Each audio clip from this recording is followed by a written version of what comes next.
আজকে আমরা দেখব সপ্তম শ্রেণী ইতিহাস প্রশ্ন, যেখানে পূর্ণমান 50, সময় রয়েছে 1 ঘন্টা 30 মিনিট। সঠিক উত্তর নির্বাচন 1 গুণ 5। বাহমনি বংশের শ্রেষ্ঠ সুলতান ছিলেন আলাউদ্দিন বাহমন শাহ। ওয়াতন কথার অর্থ নিজের ভিটে। দরবারে সিজদা পাইবাস চালু করেছিল গিয়াসউদ্দিন বলবন। কে পথেপুর সিকরি ছেড়ে চলে যান? উত্তর আকবর। দিল্লির প্রদীপ নামে পরিচিত শেখ নাসির উদ্দিন।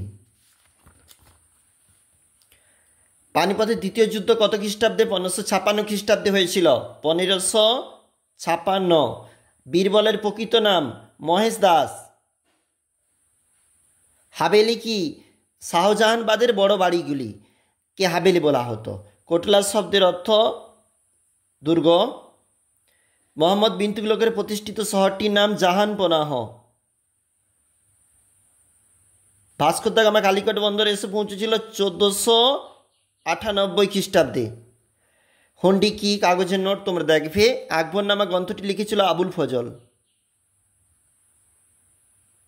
সুলহ কি বইয়ের প্রশ্ন দেখবে, এগুলা রয়েছে 2 নাম্বার করে। এটা 3 গুণ 4 রয়েছে 3 নাম্বারের প্রশ্ন।